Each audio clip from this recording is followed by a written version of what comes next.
right, time for us to move forward in our unit in which we look at radiometric decay and radiometric dating.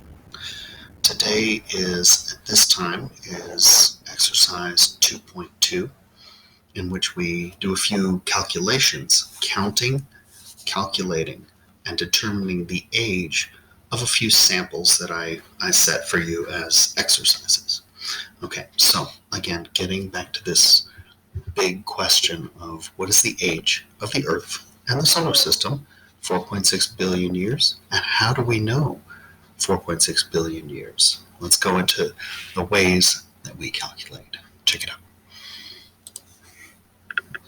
This is the paper that you would have found on Canvas at modules number 2.2, Radioactive Decay Review. It says post-lab, but it's a good exercise to do before you do the lab. So make sure your name is on the top and you take a few notes, notice a few things about the paper, front side, back side.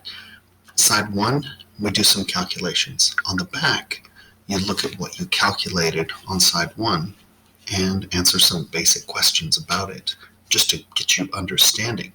What's the point of counting these samples? What's the point of calculating the ages? How can we use different substances to count the age of different samples? And we're looking for details about the age of different parts of the world, asteroids, moon rocks, anything like that. Okay, so the first one, we're going to have to fill in a few bits of information at the top before we actually start counting and calculating. So please take a look at the top where it says, remember, parent isotope. That's the version of a molecule or an atom before it decays, its original form. Daughter isotopes, those are the blanks that have changed. They're no longer what they were originally. So we're not worried about the daughter isotopes. Those we don't need to count. But in this exercise, we're comparing the parent with the total amount that was there originally to count how many half-lives have gone by. So that is our approach today. First, I would like you to fill in what you know from our previous discussion about the half-lives that have gone by. So look at 50% on the top of your paper here. 50%, if half the sample is gone, logically speaking, one half-life has passed. Okay, so that's a fixed amount of time. Let's say for carbon-14, 5,730 years. Okay, for other substances, the amount of time is different, but it's still considered one half-life when half of the original parent sample has decayed, has changed. Okay, so if you count half of a sample has changed, 50%, one half-life. All right, 25% is half and then half again. So one half, two half-lives. Okay, and then it continues on in that same pattern. 12% is half and then half of that and then half of that. So 3 times I've cut it in half. That's 3 half-lives. 6%, again, another step. Half got us to 50, another half got us to 25, another half got us to 12, and to get to 6%, that last step, 4 half-lives have gone by. So I ask you to please make sure you filled in this part at the top here of your worksheet. 1 half-life, 2 half-lives, 3, and 4 for each of those numbers respectively. Now we have some numbers we can work with. All right. So take a look at sample number 1. This is carbon-14 with a half-life, as I mentioned, of 5,730 years. That's handy. All right, let's start counting those circles. We're going to do this together. the first thing I would like you to count, the parent isotopes. Count those circles that are still filled in. They have not decayed yet at the time you take your sample. Okay? All right. So let's see what our carbon-14 sample is here. I'm going to float my mouse over top of them, and feel free to count in your own way as well. On your paper, I have students who touch it with a pencil and just count that way. So I'm going to do my own counting here. 1, 2, 3, 4, 5, 6, 7, 8, 9, 10, 11, 12, 13, 14, 15, 16, 17, 18, 19. I get 20 shaded circles. See if your number agrees with mine. 20 shaded circles. So in that parent blank, I'm going to put 20. Next, we have to compare it with what it was originally. All of them at first, before any of them decayed, all of them were parent isotopes. All of them were that original version. So let's count the total now. You could count every circle. I like to count how many are across and how many are, going down, and I just figure out the total that way. So I'm going to go 1, 2, 3, 4, 5, 6, 7, 8 across, and then down is 1, 2, 3, 4, 5. So 8 by 5, 8 times 5, 40. So I know my parent that I counted was 20. My total of the whole sample, changed and unchanged altogether, is 40. So now I have a simple math problem in front of me. 20 divided by 40. Use your calculator if you want to. And you should get 20 divided by 40 equals 0.5. Okay? So we've got 20 divided by 40 is 0.5. Notice on your worksheet I've already put the 0 point. And may I suggest for this one, put a 0 after the 5. You can always add a 0 after the decimal and it doesn't change the value. But it makes it easier to change your decimal in your calculator into a percent. So I'm going to take that 50 and turn it into a percent by moving this decimal place right here by the 0, move it over 2 spaces. So 0.50 becomes 50%. Fairly straightforward. Okay. Now, I specifically picked numbers for this exercise that match the half-lives above pretty exactly. So expect the numbers to be pretty cooperative. Check it out. So 50% that we calculated is closest to what percent above? Well, 50% here matches 50% above, so that means it is 1 half-life. So I'm going to click on this and move it one further. 50% is 1 half-life. And now I'm left with one final step. Because what's the goal of all this? Determine the age of our sample of carbon-14. We want to know how old it is. Was it from a tree that fell down yesterday? Or is this charcoal from a fireplace 30,000 years ago? We don't know until we count and calculate. Final step is this. You know a half-life for carbon, every half-life, is 5,730 years. How many of those periods of time do we have? 1, because it's at 50%. 50% means 1 half-life. So, in essence, you are taking 5,730 years, multiplying it by 1, and then you get your age. In this case, it's the same number, 5,730 years. Okay? So now we know our total.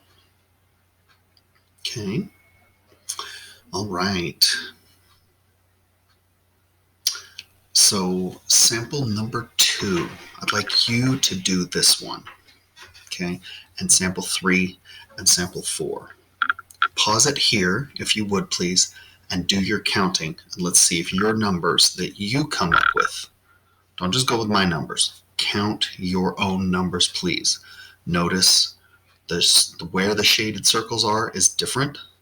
Also, the total number of circles, the total number of atoms in the sample is also greater. It's different. So you can't just use the same numbers as the previous one. Go ahead and pause me here, do your counting, and then click play when you're ready to see if your numbers match mine.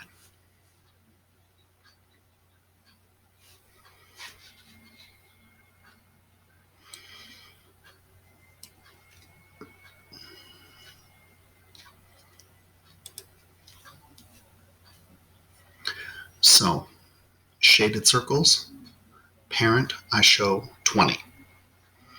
The total number of circles, all of them put together, I show 8 by 10. 8 vertically, 10 across, 8 times 10, 80. So I know that 20 is my parent divided by 80 total atoms. On your calculator, okay? So let's see. Go ahead and take your next step, okay? On your calculator, 20 divided by 80 equals, and I get 0.25, okay? 0.25, turn that into a percent. I'm going to move that decimal place over, and I get 25%. All right, so I've got my 25%. Which percent is it closest to? Again, it matches an exact number of half-lives above. 25% is 2 half-lives. Now, can I just multiply 2 times 5,730? Take a look. What is the half-life of sample number 2? It's different. This isn't carbon-14. So be very careful you multiply it by the correct period of time for that element. Uranium-236, 23 million years. 23 million times 2 half-lives, and what your total is. Go ahead and calculate it if you need to pause me and calculate 23 times 2. And you should have 46 million years. That's the age of sample number 2 based on your counting and your calculating. Okay. All right.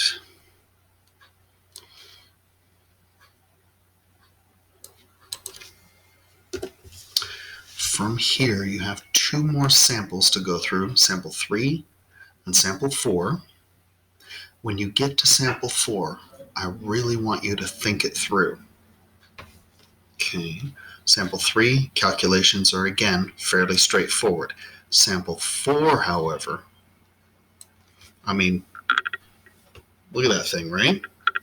It's almost all shaded in. It's almost all still parent isotopes. What does that mean? Think it through and write your answers, okay? Pause me here to do all your calculations for these 4 examples. Make sure 1 is complete, 2 and 3, and then down below number 4.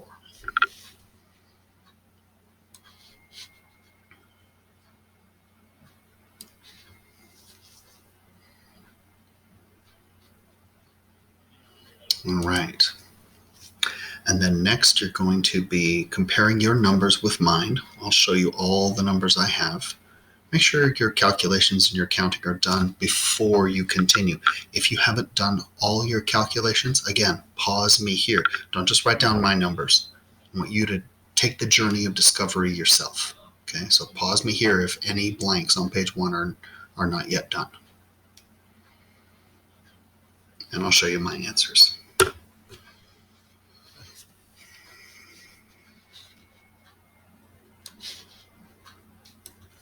See if your answers down there match what I have written down.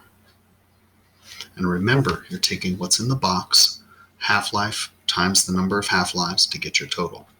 So the second one, 23 million times 2, 46 million. The third one, 1.3 billion. Did you multiply it by 3 half-lives, or did you multiply it by 2? Make sure you use the correct number for each sample. 1.3 billion times 3, you should get 3.9 billion. Okay.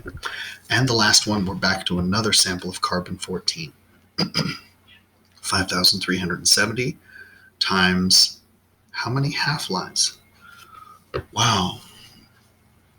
I couldn't round 98% to 75. It's too extreme. I couldn't round it to 50. I couldn't round it to 25%. 98% is rounded most closely to what number? Back to 100, right?